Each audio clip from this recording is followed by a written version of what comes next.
Welcome back to Lecka Bites, another Friday in the house. I'm ready to slurp my coffee down, hopefully not too loud for you listeners.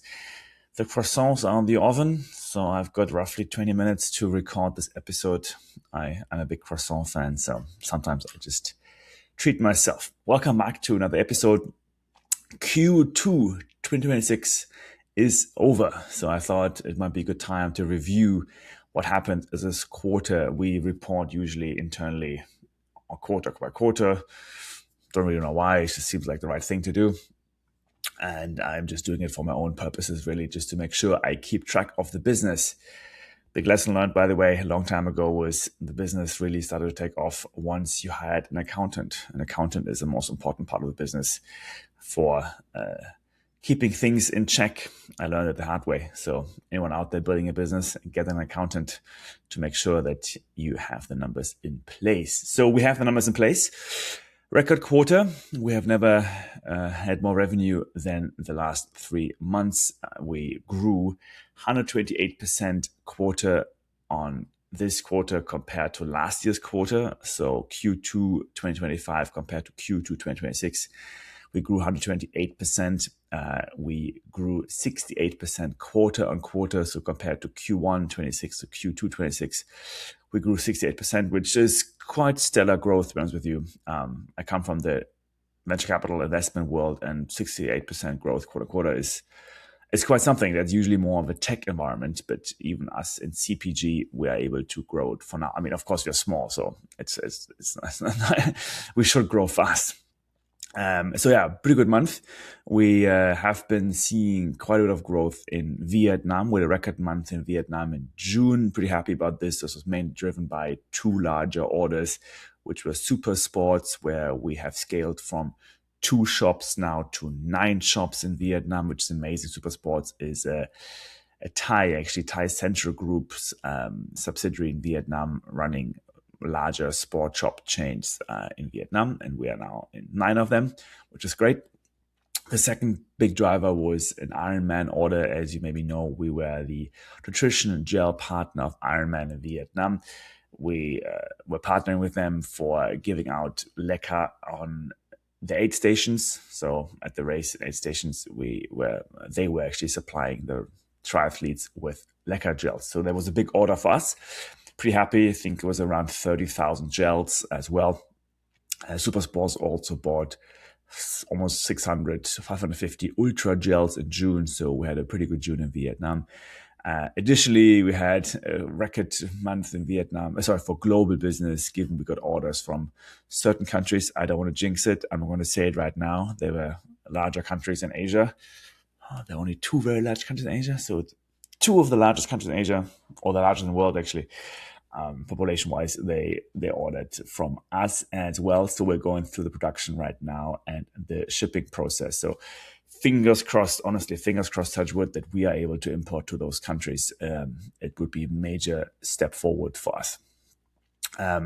We have launched Ultra Gel. I talked about this already quite a bit here on the podcast, so I'm going to kind of just put this aside, but this was also driving revenue, and our margins are good for this one. So we are pretty happy for that launch, which basically we're growing the market, growing the product. It's 2 strategies combined right now. As a small company, I think you don't have too much choice there, just to make sure you grow fast. Also, we had a pretty good order in June from the feed. They ordered around 1,000 ultra gels each for each flavor. I mentioned before that we have a second flavor coming, so they ordered the passion fruit mango 1,000, and the second flavor also 1,000, which we're going to launch with them next week in the US too. So that was a good confirmation from our side. Good confirmation, especially for me here being based in America, to see that the ultra gel meets a market, to see that we are able to fit into a niche market with the product. The feed bought more ultra gel than the small gel, and this is an ongoing conversation for me. How do we fit into this US market? It's such a vast market, such a large country with so many different sub-markets. I haven't been able to really crack it yet. So seeing the ultra gel taking off in the last 4 to 6 weeks was the first time where I thought, we have something in US that that is outstanding, that we can really push, and we we have a bit of a product market fit there for the ultra gels, for ultra runners. With the small gels, I always felt we are not there yet. We haven't really cracked it yet. It's just a busy market. Even for the real food versions, we have other real food brands here. We with our small gels are not entirely there yet, so we are still looking for it. So ultra gel is working well. Hopefully, I mean, so far so good. The numbers are speaking for it. We're pretty happy about some re-engagement from Europe. Again, Germany, Switzerland, France came back, Denmark, to order more products, especially in Germany's case. They also ordered more ultra gels, which again seems to be like a US, a good fit, and we might have a product market fit there as well in Germany. So it's pretty exciting. And yeah, I mean, I would have mentioned before, but this quarter or last quarter, Q2, was also shaped by the Australian order, and we had one first, then we had second order coming in. So that's also exciting for us to grow the markets there down under. Overall, I think I'm pretty happy with the quarter. What it means going forward is that we have to do more on branding, more on our marketing efforts. It's a topic that's been on my mind for a long time. I'm not the best at it, to be honest with you. It's not my strength. I'm more of a salesperson, more of a leader. Marketing is something I'm not familiar with, I guess. It's not that I have been doing much in my life, but I'm just doing it naturally with what I'm doing right now, doing a podcast, content, meeting people. But yeah, we don't have really a strategy yet. And so I'm looking into that a bit more, how to build a proper brand around Lecka. If you have any ideas out there, please let me know. I do think we have a lot of things going on. We have a lot of good, strong, raw assets in Vietnam, especially. How can we take them, shape them, put them together, and then build this marketing powerhouse, this marketing engine to tell the story, farm to fuel, real food from Vietnam, being out and about in Asia, really, I think building this brand to be the real food nutrition brand in, let's say, emerging markets and emerging Asia, especially. I don't think anyone's doing it with our distribution network we're building, having soon, hopefully, fingers crossed, touch wood, official entry into certain large countries. That is very unique.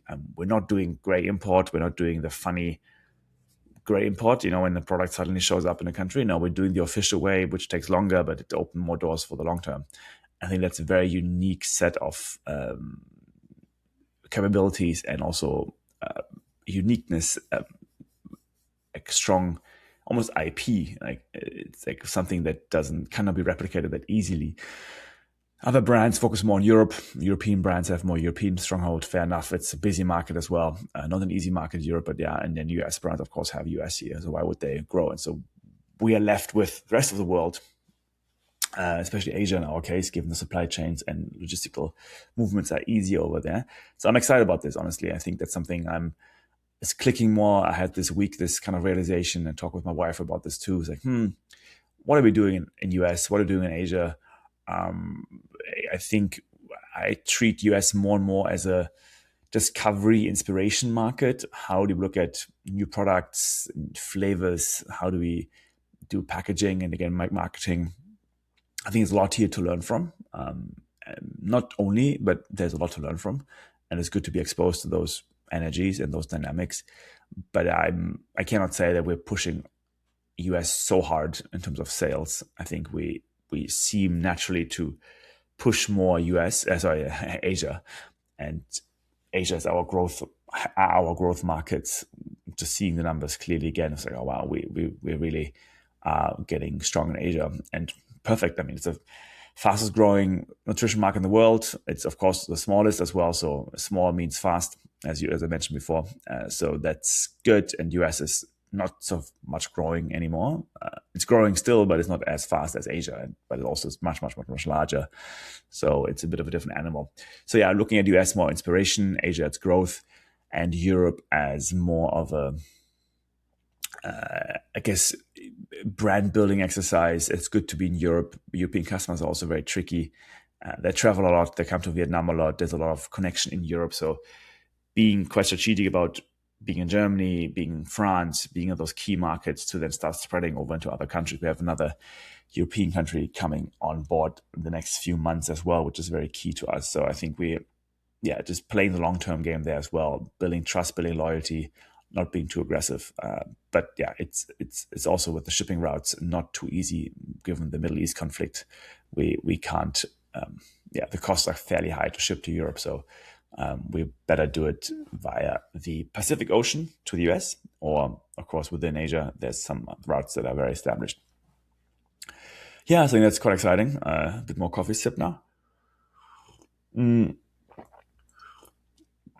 Based on this, I started to work on new product lines as well. The carb hydration powder is still a work in progress. It takes a long time, honestly with you.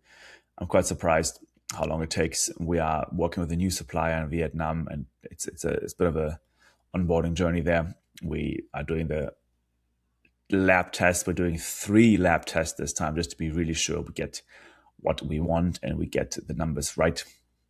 We're doing the final lab test now. We've done 2 before to check the carb and sodium numbers, the 2 key numbers for us.